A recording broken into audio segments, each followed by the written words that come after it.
Hello guys, so after Hirkanechi Shaurya speech, my mom will be presenting another speech on the topic Maasaheb Jizabai Adarsh Mata. So let's start. मासाहेब जिजाबाई आदर्श माता. जिजाबाई म्हणजे जाधवांची कन्या व भोसल्यांची सून.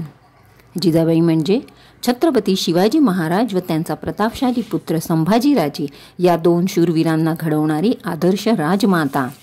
जिजाबाई म्हणजे गुलामगिरीच्या छाताडावर प्रहार करून महाराष्ट्राला स्वराज्याचे सुवर्णदिन दाखवणारी साक्षात आदिशक्ती. अनंत काळापासून जेव्हा जेव्हा गरज पडली तेव्हा नारी शक्तीने अवतार घेतला व त्यातीलच एक म्हणजे मासाहेब जिजाबाई. जिजाबाई यांचा जन्म महाराष्ट्रातील बुलढाणा जिल्ह्यातील सिंदखेड राजा येथे जाधव घराण्यात 12 जानेवारी 1598 रोजी झाला. त्यांच्या वडिलांचे नाव लखुजीराव व आईचे नाव म्हाळसाबाई होते. जिजा म्हणजे विजयगाथा रचणारी आदिमाया असा अर्थ जेव्हा म्हाळसाबाई जिजाबाईंना सांगत तेव्हा जिजाबाईंचा आत्मविश्वास वाढे. जिजाबाई या लहानपणापासूनच बुद्धीने तेज व चाणाक्ष होत्या. वडील निजामशाहीत असल्याने लहानपणापासूनच त्यांना राजकारण समजायला लागले होते.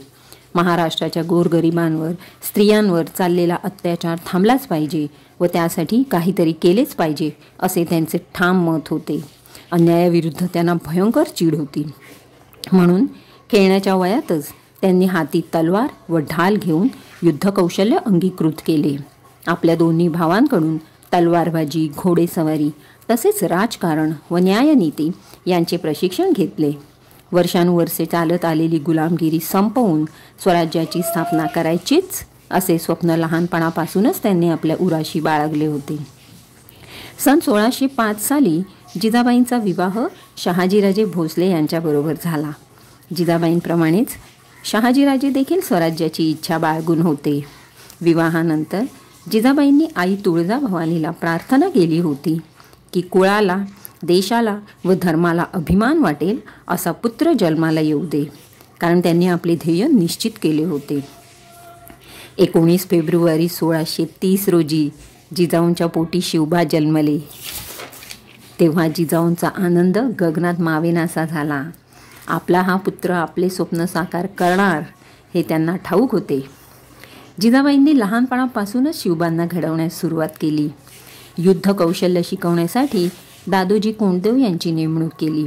तलवारबाजी व घोडेसवारी स्वतःच शिवबांना शिकवले. रामायणातील व महाभारतातील राम, कृष्ण, भीम यांच्या शौर्यकथा ऐकवल्या. उत्तम राजकारण करणे, स्त्रियांचा आदर करणे, अन्याय करणाऱ्याला कठोर शिक्षा करणे अशा अनेक गोष्टी शिकवल्या. शिवबांच्या मनात स्वराज्याची कल्पना जागवून त्यांना जनतेच्या हितासाठी तयार केले. शिवबांप्रमाणेच मावळ्यात देखील स्वाभिमान जागवून प्रत्येक मावळ्यात शिवबा घडवला. याच मावळ्यांच्या सहकार्याने ऐतिहासिक संघर्ष करून 1674 शिवबांनी अखेर गुलामगिरी मोडून काढली व हिंदवी स्वराज्याची स्थापना केली व जिजाऊंचे स्वप्न सत्यात उतरवले. 6 जून 1674 रोजी छत्रपती शिवाजी महाराजांचा राज्याभिषेक सोहळा रायगडावर पार पडला तेव्हा जिजाऊंच्या डोळ्यात स्वप्नपूर्तीचे आनंदाश्रू चमकले. हा क्षण पाहण्यासाठीच जणू त्यांनी आपला जीव मुठीत आवळून ठेवला होता, कारण त्यानंतर अवघ्या 10 दिवसातच वृद्धापकाळामुळे त्यांचे निधन झाले. आज आपण शिवबांना जाणता राजा संबोधतो ते केवळ जिजाऊंमुळेच. त्याच शिवबांच्या आद्यगुरू होत्या. प्रत्येक महत्त्वाच्या प्रसंगी त्यांनी शिवबांना मार्गदर्शन केले. शिवबा मोठमोठ्या मोहिमांवर असताना स्वतः राज्यकारभार पाहिला. शहाजीराजेंच्या अनुपस्थितीत आई व वडील अशा दोन्ही भूमिका यशस्वीपणे पार पाडल्या.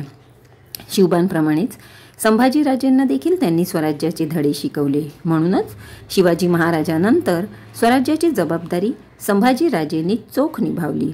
आज आपण म्हणतो राजे पुन्हा जन्माला या, पण त्यासाठी आधी जिजाऊ घडाव्या लागतील. तर अशा या आदर्श मातेसाठी 4 ओळी नक्कीच म्हणाव्याशा वाटतात. जिजाऊ तुम्ही नसतात तर नसते झाले शिवबा व शंभू छावा. जिजाऊ तुम्ही नसतात तर नसता मिळाला स्वराज्याचा ठेवा. जिजाऊ तुम्ही नसतात तर नसते लढले मावळे आणि जिजाऊ तुम्ही नसतात तर नसते दिसले विजयाचे सोहळे. नसते दिसले विजयाचे सोहळे. जय जिजाऊ, जय शिवबा.